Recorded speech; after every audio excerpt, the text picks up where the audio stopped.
Well, a warm welcome, good evening to everybody in the Zoom talk and on Facebook via Deutsche Fotografische Akademie or Die Motive or Darmstädter Tage der Fotografie. This is our second English format with Carlos Barradas tonight.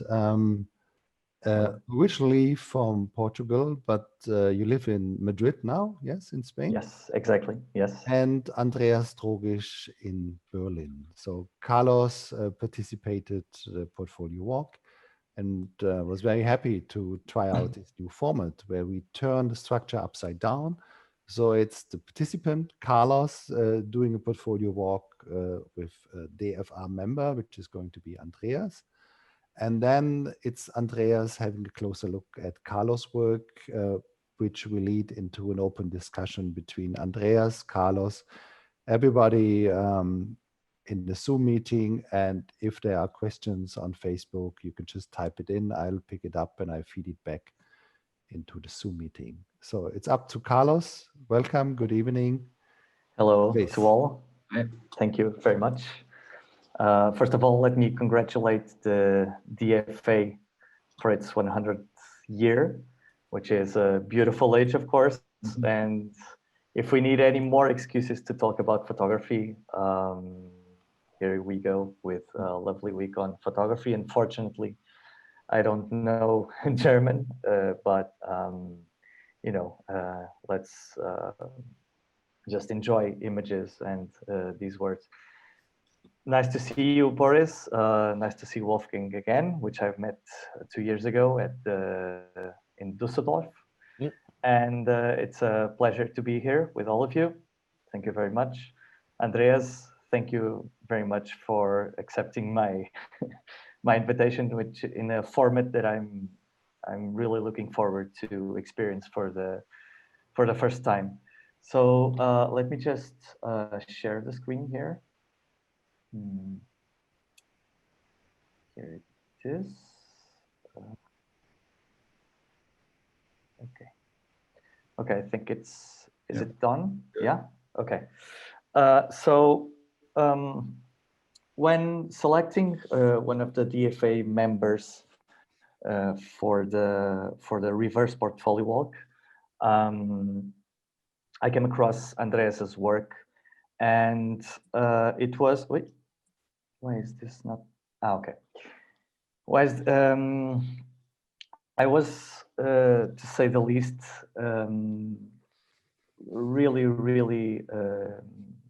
I really enjoyed Andreas's work. In his bio, he describes himself as an amateur photographer, which is something that I find really interesting, because one of my inspirations in photography, Georgi Pinkasov-Yol, is also likes to call himself an amateur photographer, and I think that that's really interesting in the sense that it makes you react to the world and to build different worlds with always quite intense feeling, I would say.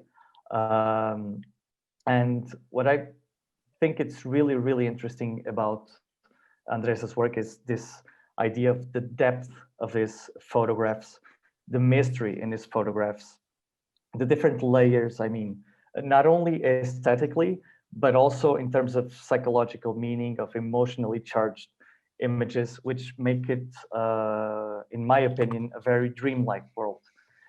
And this is something that, for me, I absolutely love it, because Andreas says that sometimes he doesn't really care of what is photographed, but more so the reaction that he has, or the feeling that a certain place or a certain specific situation generates on him. So I think that these images exemplify exactly what his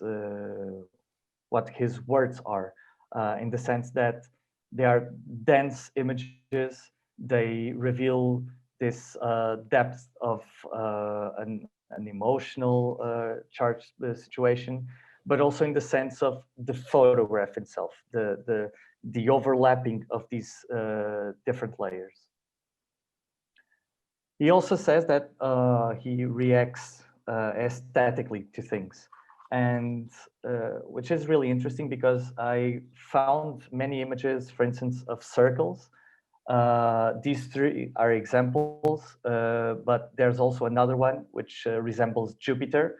I did some research and I saw on the YouTube DFA video of an exhibition that Andreas did in the airport. And there's also this image that resembles Jupiter. And although these are similar shapes, I think what is pretty impressive is that all of them allow you to dream or to navigate into different meanings and different situations. And the diptychs, or there are, circles here again, but what I really enjoy is how Andreas mixes these, how he mixes these different elements and combine them and give a continuity. I myself, I'm not a photographer who needs to experience this idea of a singular linear narrative. And that's what I really enjoy as well in your work, is that you catch these different glimpses, sometimes as a voyeur, but also sometimes you notice that you have this sort of waiting, even if it's a non-event. I don't know if the Google translation is correct, to be honest, but this idea that you don't need a specific event to take a photograph. And this is something quite interesting because it really looks as if this moment is either to come or it has already passed, but there's always a tension in your photographs, which also is something I particularly enjoy. This idea of the discomfort or this quietness. I read a text that you wrote when you were younger, that sometimes when you were in Berlin, that you felt a little bit out of place and out of time. And I think that's one of the biggest inspirations to produce photography, is to feel this sort of discomfort in everyday life that allows you to react to the world and make pictures and try to embrace this feeling of not being completely peaceful and to react to the world in that way. And these are some images that make you really, feel this sort of attention, this discomfort with things that happen, that you witness, but what's going on.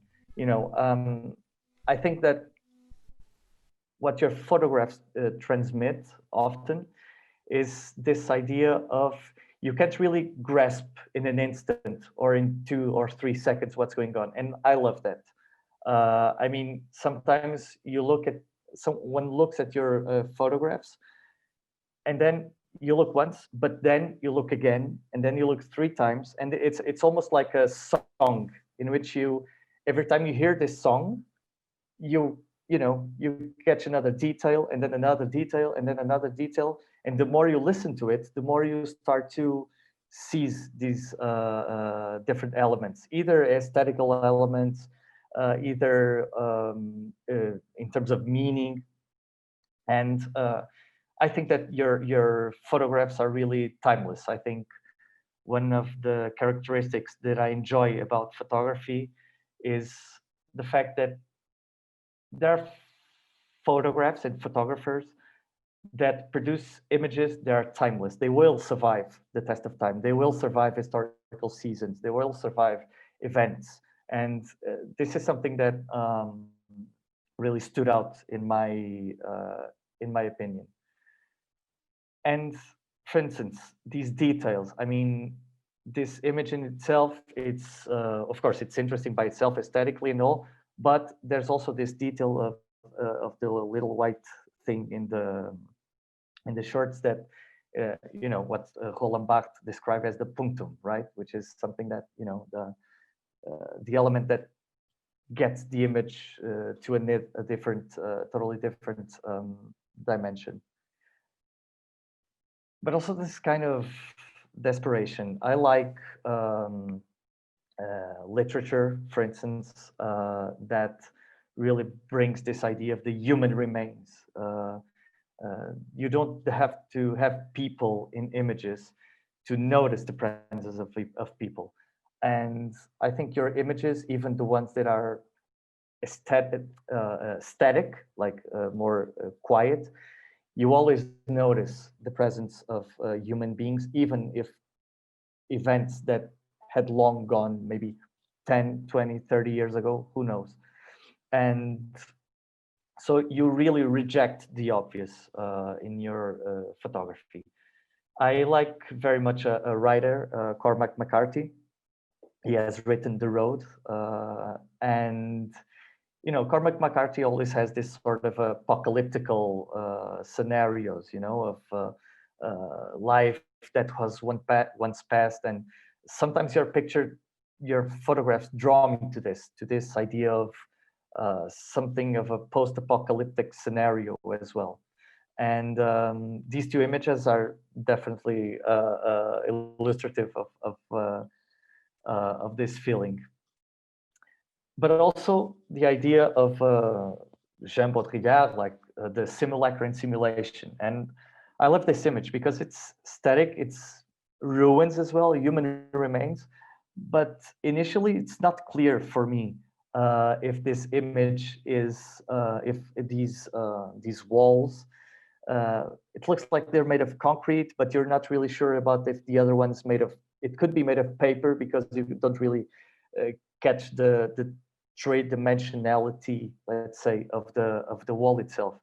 And I think it's really interesting how you play with this tension of, you know, it could happen, it's possible, it's an open photograph, and your images they're like this. I mean, it's open. You don't have a close photograph in which, you know, I look at it and I say, oh, you know, this is a wall. No. There's something else here. You have the wire. You don't really know if the other one is made of paper. Maybe this one is made of paper as well and not concrete. I mean, and that's something that one of the good things about photography is when you don't know what exactly it is, and when you don't interpret, when you're challenged to know what that element really stands for. Wait, sorry. Such as this one. There's a Portuguese director called Manuel de Oliveira. He died quite old, with 100 years old, I think. He was still producing a movie, and one of his movies, the movie starts, and then suddenly one of the characters puts a jacket over the, when you hang a jacket, right? And he puts the jacket, and suddenly the camera is covered with the jacket, and then all of the movie continues with the jacket on, as if the camera, but the movie continues. And this photograph is it really took me back to that movie, because, you know, what is there? I want to see what is there, but at the same time, it's like, maybe you don't know if it's, you know, maybe it's an exhibition, maybe the exhibition like this, maybe I really want to know what's behind it. And it's a challenging photograph in that sense. And then, of course, one of my favorites, the film noir genre and Alfred Hitchcock movies. And this picture of yours really reminded me of this other one, the left corner, of Alfred Hitchcock movies. And it's really impressive because it's exactly this, what's going on. There's a chain in the hand. Is this person trying to get out? Is this person locking himself in a house? Is it opening the door to you? Is it checking, you know? And I like this psychological tension, of course, aggravated by the black and white, but also something that really took me back to this sort of thriller of everyday life, you know, as this one, you know, black cat and this sort of depth, of course, not only because of the symbolic dimension of the black cat and all the mysticism surrounding it, but also its eyes, you know, it's like, it's really looks like a ferocious creature that, you know, is angry at you because you're taking pictures of it. I mean, it's really amazing. And of course, this balance that I love about incomplete photographs. I mean, the fact that you don't have a justification, you don't have, you don't have a caption for the image. You produce images that they can be, as I said, static movement, something that is about to happen, something that has already happened, but they're always incomplete. And I mean, in this image, I'm not really, I mean, is it like cardboard? Is it a reflection? Are these mirrors? And your ability, I mean, I quite fell in love with your work because you really have this ability to put things bidimensionally that it almost makes it impossible to discover how was the image made, you know, what was going on there. And this is another one, this eerie feel to your images, you know, like the shadows, the gates, the different textures that you have. It's really amazing. And then the portraits. And the portraits, they're particularly dignifying. I mean, even characters that we don't know who they are, or we don't really, of course, have their, you know, their personal narrative or how they behave, but you don't give straightforward explanations to anything. I love this picture. I think this is a really elegant and mysterious photograph. I mean, I don't need to see people's faces to have an amazing portrait, and this is definitely one of those cases. Elegant photography as well, and it's really interesting how you don't how things sometimes are, you know, are prepared. For instance, the person who was playing the harmonica, but then there are also this sort of voyeur snapshots that don't expose the person too much, and they're quite, you know, I think these pictures of, you know, small details, they're amazing. And then how these characters are dignified. You never, from all the portraits I've seen, all of your characters, they, you know, they have this sort of strength, let's say. I think they're, all of them, they have this, they project themselves, and it's not something that you see in portraits that often, in my opinion. Wait, sorry. Also, this symbolic dimension of things. Like, I love how, as humans, sometimes we have this, how we don't overcome certain barriers that they're only symbolic. Like, for instance, when you're outside of a home and the home has a wall that is 30 centimeters high and people don't cross that wall. And I think that's really interesting as well, how you manage to grip these symbolic borders in a way, or symbolic barriers, you know.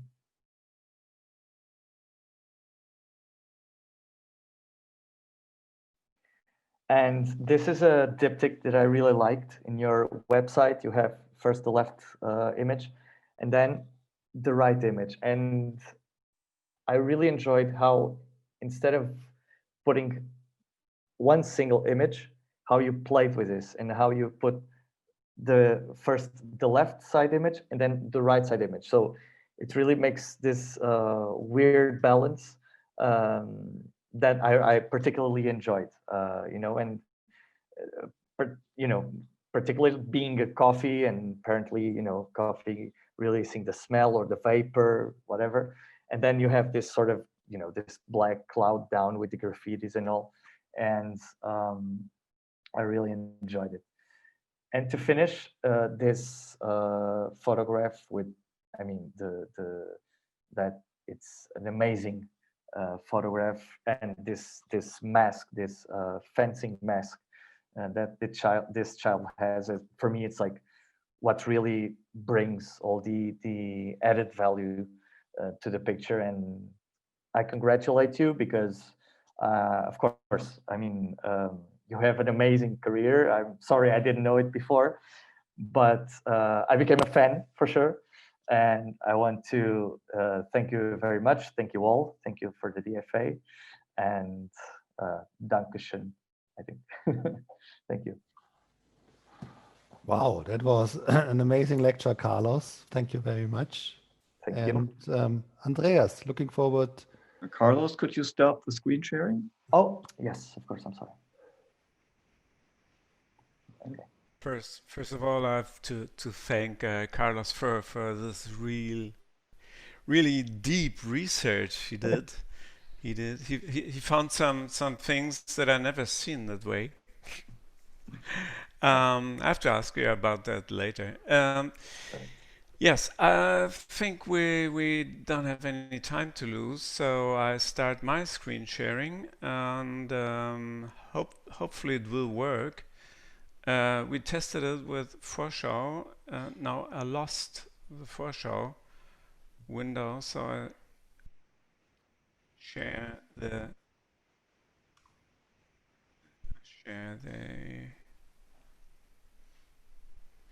PDF instead. So it's a black screen again.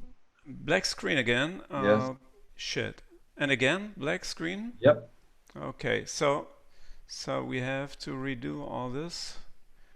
I'm so sorry, but if I try to bring the Vorschau in front, it won't come. Oh yeah. Okay, what do you see now? We still see the other window. The problem is when you start screen sharing, you got to select the proper desktop to share. Yeah. I know what I did wrong. So I didn't change to the other application. Hold on. Okay, that's it. And still black. Still black. Mm-hmm. Holy shit. I'll bring it to the front, and now? Now it's okay. That's okay. Yep. Okay. Keep it like that. Okay, so that's it. Complex. So my English is not that good. So it works quite well, but I think the work of Carlos deserved a little more elaborate sentences. So because of this, I will read my text. Excuse me for that, but it's not my usual way to do it. But I think it's better that way. So I start reading now, which goes like this. I almost had to start the introduction of Carlos Barradas by admitting that I can only provide a very brief life story in contrast to his long list of qualifications. Because of the biography provided by himself, one could think that he appeared on the world only 10 years ago. However, as I found out with a little investigation, he was probably born the regular way in 1978 in Portugal. Carlos Barradas studied and researched in Portugal and Brazil and has been working alternately or simultaneously as a publicist, scientist and photographer since the early 2000s. Among other things, he has a PhD in ethnology, a master's degree in sociology, and most recently completed the European Master in Contemporary Photography in Madrid. So he is a very qualified man. I can only stick to the pictures that can be found on his website.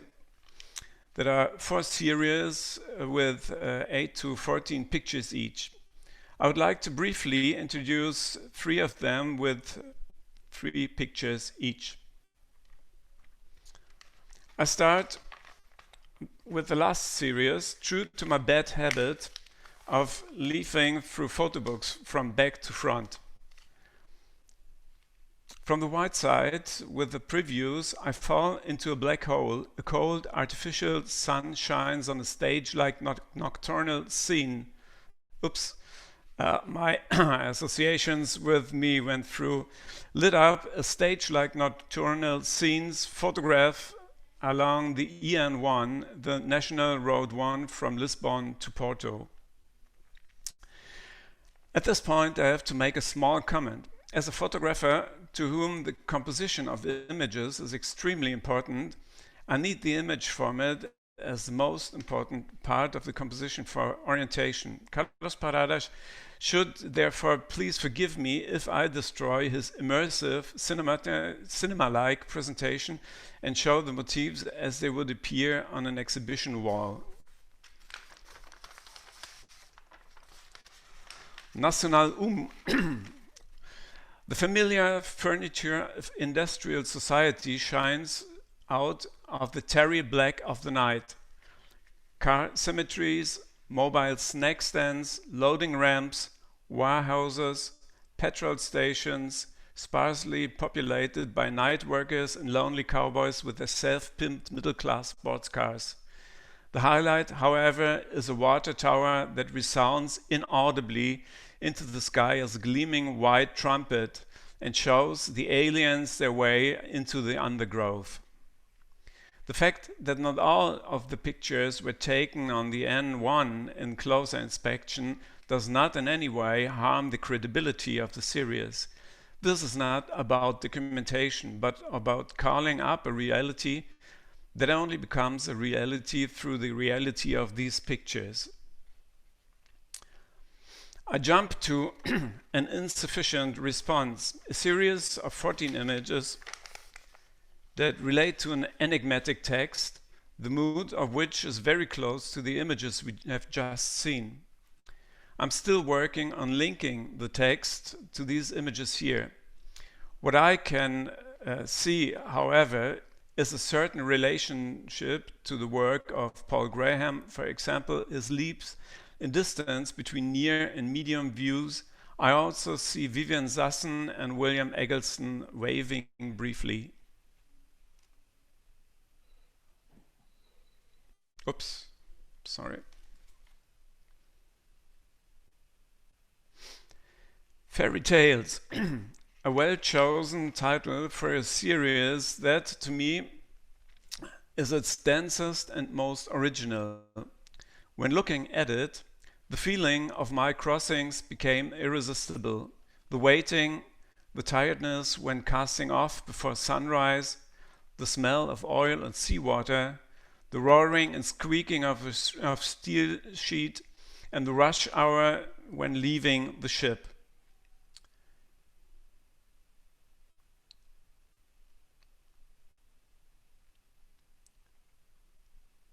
The death mask and the red cloud of mist is the last sight of the danger of death, which one has escaped again this time.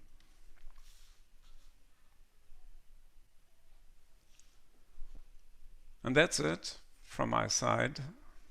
Thank you. I have to stop the sharing. Okay. Welcome back, everybody. Wow. We have a lot of comments in social media that like the work of the two of you. And now we have, I think, 15 minutes left, yeah, for you to start a conversation. Is there anything you always wanted to ask Andreas, Carlos, or vice versa, Andreas?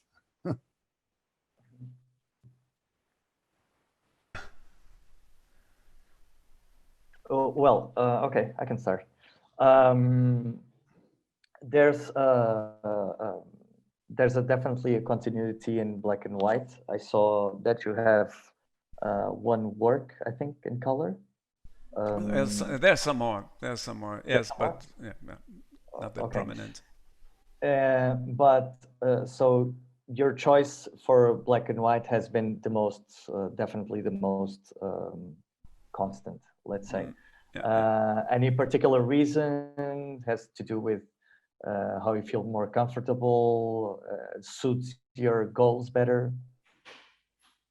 I think what from my side, what I have to say about this is it's quite similar to what everybody says who works in black and white, namely that is it makes easier to concentrate on certain aspects in a picture. You have only the scale from white to black, and that's all you have, and you're not distracted from one information layer more. There are many photographers who work in color, and they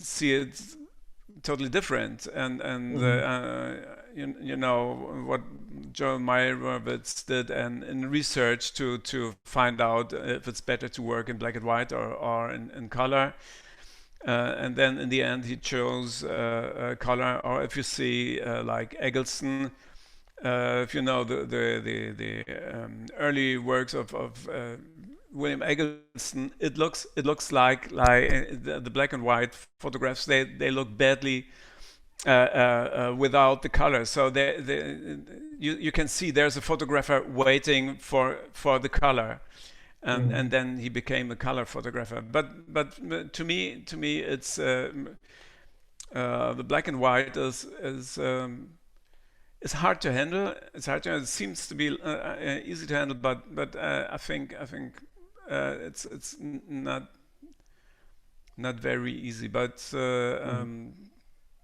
I like it's more concentrated, more. In German, I would say wesentlicher. So it's essential. What?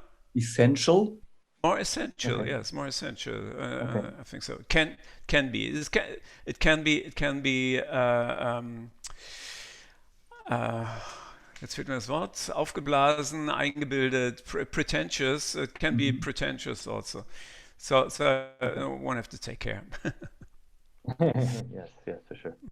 But in return, I can ask you. I see you're working in color, but you have a very strong sense for contrasts and for light. You handle it very virtuously, and so it's not easy to make pictures in the dark and keep the light elements like this. And so I can imagine parts of them could also work in black and white. So because the contrasts are very well handled. Yeah, well, that's something I work quite a lot. This idea of the contrasts, and the use of light as well. I'm forcing myself to work more during daylight because I have this sort of, I drift quite a lot to the night, but I'm trying to work more during daytime nowadays. And well, about the color, I have this sort of condition in which I don't see like like 25% of the colors I don't really have access to, like the difference between gray and green or black and dark blue. And so I'm not daltonic, but I have like this trouble, you know, distinguishing different tones, let's say, or white and pink. And so it's really interesting how I think that contrast in the end replaces this, you know, even if not consciously, but I think that's, you know, contrast is maybe a response to the absence of these distinctions, you know, between well, between the tones and between some specific colors. Yeah, yes. Yeah. Sometimes when I see good color photography, I have to think on Hitchcock films, especially the ones that are shot on Technicolor. I love this creamy white, so and this very heavy black, which is like a color, like a material, not only the absence of light. It's really a material, and that's what I like, and what I sometimes can find in color photography. Yes, I like the absence of light as a co-producer of the image in itself. Yeah. I see what you mean. Yeah. When I was writing the text and thinking about the pictures, I stumbled about this second series. You have heard that I wasn't going very into the deep of the insufficient response. Yes. And I was asking myself, what do you think about using text in combination to the pictures? Because the series itself seems to consist from pictures that were taken over a longer period of time in different places, with different persons, everything. So it's a collection of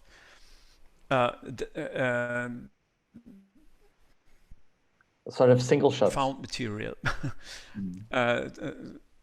Yeah, sorry, sort of single shots that you have, and sometimes I think I have the same problem. You have a pile of pictures and try to bring it together to a story to tell and to show to the people.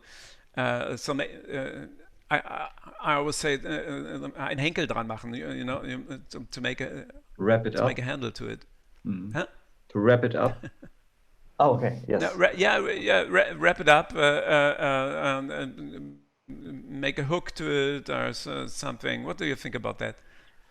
This is something that quite new that I've done. This is pretty much the first time that I started writing, and you know, so this is a thing that I started developing during this master's at the European Design Institute here in Madrid. And it was back then a suggestion that I started to embrace because I wanted to sort of seize or to try to take the most out of the fact that, you know, I can write. And so I do know that my pictures, my photographs have this, you know, this mysterious feel to it, that they're never, you know, I think they're never quite clear also in the sense of, you know, showing a specific thing that is immediately recognizable, let's say. And so I started trying out. So this is, this work has maybe 2 or 3 pictures that were older, but the rest of it was produced here in Madrid in the last year and a half. And so the text came up as an attempt to, I mean, if the images don't reveal a clear narrative in itself, my idea was to produce, and is to produce, texts or different texts that can also show a specific event or a set of events from different viewpoints. So what I'm trying to do is I'm still photographing for this project, an insufficient response. And as I keep on photographing, I'm also writing more texts in order to, you know, to balance things out, not only in terms of producing photographs, but also in terms of words. The idea, or the final idea, will be twofold. Either to produce, of course, how not, to produce a photo book that is made of 4 different versions, let's say the same set of pictures, but 4 different versions of the book with different texts, or to produce, let's say, different sequencing of the images, of the final images, and then put them with different text as well. So I'm still not sure about the process because, of course, you know, as you definitely know, projects take a long time, and so this is something that I have been developing for it's quite recent, so it's like 1.5 years. So I'm still, you know, trying to find out, yes, how to wrap it up without making it too artificial in the sense of as if the text is something separate from the photographs.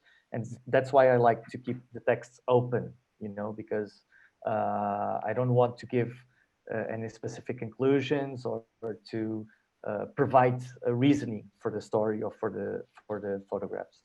Yeah, I'm looking very much to it. Yeah, I like the idea of having different stories and see how it can work.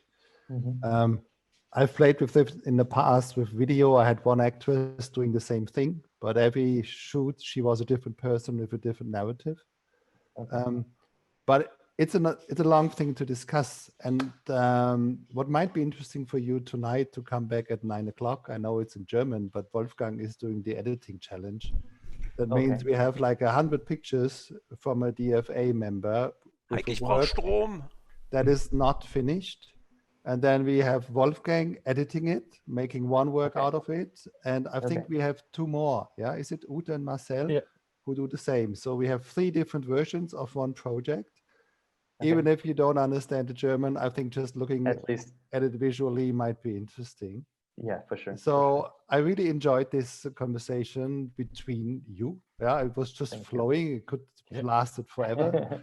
And for sure, I'm going to return to your presentations, yeah, and also to take a deeper look at how you structured Andreas' work, Carlos. I think it was great. I enjoyed looking at it, and now it's like I want to see more of Andreas. Andreas, why are those images not on the DFA webpage? Yeah. Which ones? A lot of them are on the DFA webpage. I have several series there. I don't want to overload the DFA page. Yes, I know. But it's always what we wanted to do with those formats here is to just make you curious and hungry, so you go out and explore and find more by yourself. So thank you all for this. Yeah, thanks for participating. I'm sure we stay in contact. And yes, Jürgen, let's move over to the next live stream.